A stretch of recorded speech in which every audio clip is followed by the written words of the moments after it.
There's no better sound on a warm summer's morning than an outboard idling on the back of a boat. It's the sound of anticipation on what might be in store for the day. Memories of the past few days of fishing run through your head, as well as questions on where to start out on this new morning. What do you think, Brian? I think it's going to be a great day. It's going to be a great day. How have you guys been doing lately? Really good. We had, just yesterday, we saw a couple muskie, a lot of smallmouth coming post-spawn pre-summer, and believe it or not, we still got a lot of pike. So hopefully we'll get blessed today and things will be good. Brian Mazeris has greeted many a sunrise on Lake St. Clair and let us in on a little secret. It is, simply put, world class for fly fishing. Our goal for the day was a unique one: catch as many different species of fish while targeting some nice smallmouth, all with a fly rod. Along on our trip as our hired gun was Mike Schultz of Hank's Fly Fishing. He walked us through the typical smallmouth setup. What we got here is a half and half. It's a half clouser, half deceiver. Imitates a minnow pattern. And the smallmouth really eat it up out here. Chartreuse and white seems to be a hot color. And then we've just got a 7-weight fly rod with a large arbor reel, weight forward fly line with a tapered leader, and tapers down to about 15-pound fluorocarbon. And that's what we're using today to catch some fish. We might be sight fishing later, but mostly just targeting structure and stripping the fly back and hanging on. It's a rare sight to see anything but a fly rod in Brian's hand out on the water. Back in 1992, he was the first professional fly fishing guide on Lake St. Clair. For over a decade, he's watched as fly fishing has become more and more popular. In fact, recently it was named as one of the top 100 fly fishing destinations in the world. It is no surprise that Brian ended up here. I used to fish a bunch of different bass circuits back in the late 80s.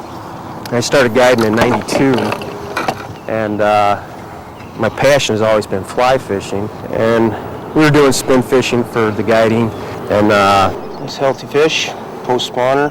I had made a trip out to the East Coast, fish for stripers, and I said, man, I could do this up on St. Clair, and lo and behold, been doing it ever since. So it's been a good time. It's been a good run. We get a lot of world record fish. We actually have 3 IGFA pending world records this year, 2 for white bass in the junior class, and then 1 for a muskie that we caught.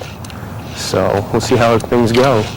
We were into fish right off the bat. Some good rock piles provided structure that smallies love. By casting clouser-type flies near the structure, the smallmouth will come up and attack the fly.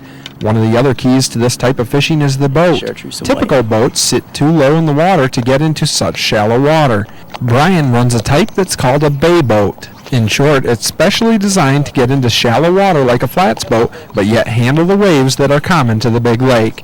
Casting platforms are made specifically for the fly fishermen, with virtually nothing on the deck that will snag a fly line.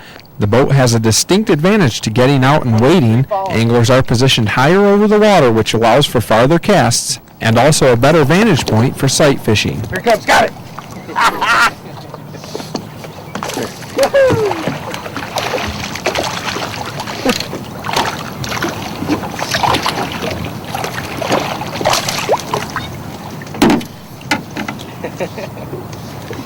Not too bad. Aggressive little males. The wide variety of fish in Lake St. Clair is unbelievable. In the first spot we fished, we caught 3 varieties of bass alone. When fishing these minnow-imitating flies, it's not uncommon to hook several different species of fish. Not only will the largemouth, smallmouth, and rock bass hit them, so will the walleye, perch, pike, and muskies, as well as a host of others. Well, we're going to try for a bunch of different species. We've already got some smallmouth and largemouth. We had the one muskie we saw here just a little while back. And there we're going to see if maybe there's another fish. We're going to try and get some carp and maybe even some walleye on a fly rod. See how things go. Lake St. Clair's 480 square miles, and it's not a great lake. We're not considered one of the Great Lakes, but it is a Great Lake, as I tell in my seminars. It has the largest delta in the Great Lakes system, of which we're going to go partake part of that here shortly. We're going to go chase some pike and some more smallmouth. It's a shallow water basin. The nominal depth is only 10 feet, which is really conducive to fly fishing, obviously, especially with, like now, we're using sinking lines. It works out really good. But with St. Clair, you're fishing generally 8 foot and less most of the time. So it's multiple species. I mean, today already, we've only been out here for a couple hours, and I think we have 4 different species already. So. This fly here is designed for early king salmon when they're still eating.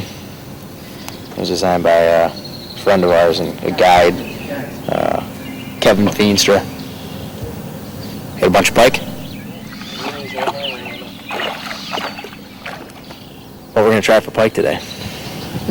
Looks like a little chicken on there. It's like Christmas. Yeah, we'll see. A lot of flash, Brian said, so I grabbed my early king box and we'll give it a whirl. After boating many smallmouth, we headed up to some docks to fish for pike. The water had warmed considerably from the day before, and areas that were loaded with decent pike were now inhabited with bass, carp, drum, and other fish. But both Brian and Mike were able to seduce a couple of hammer handles to hit some hair and feathers tied onto a hook. It only took a matter of minutes to add another species of fish to the list caught on this day. Circus peanut. They're gonna get chopped up, dude. Dang. That's about 10 pounds. Really? Yep. We'll right up at the boat and get on my back. Come here, dude, you slimy.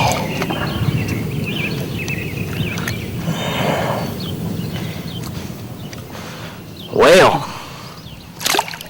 Now, Mike is no newcomer to fly fishing. If you pay attention, you may spot this fishing fool anywhere from the Huron River to the St. Mary's. He's at home anywhere from chucking an 8-weight at Pure Marquette salmon to finessing Escanaba River browns into eating a fly. Working at Hanks and Novi allows him to talk about fly fishing every day.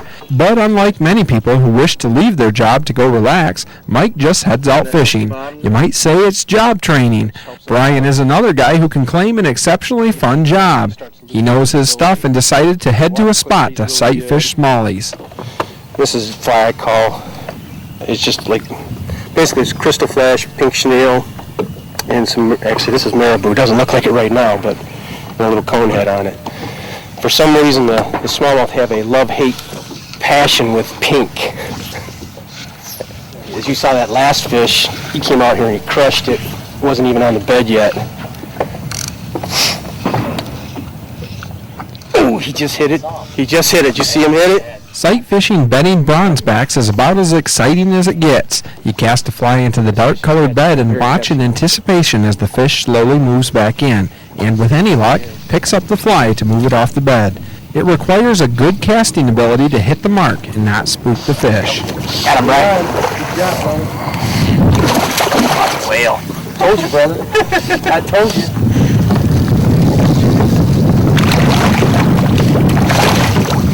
That tequila is a killer fly, man.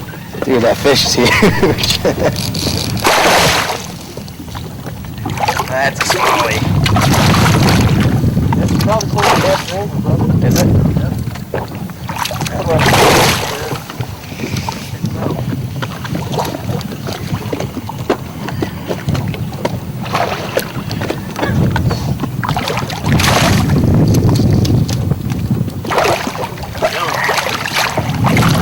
Come here, boy. Yep.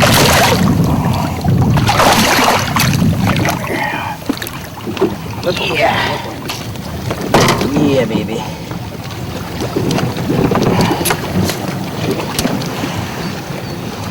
Right there. That's what it's all about. Here, put him on the tape and see how big he is.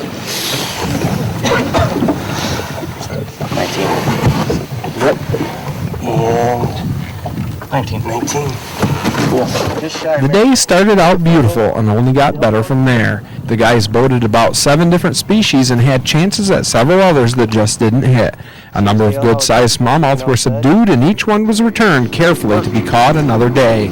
Not bad for a half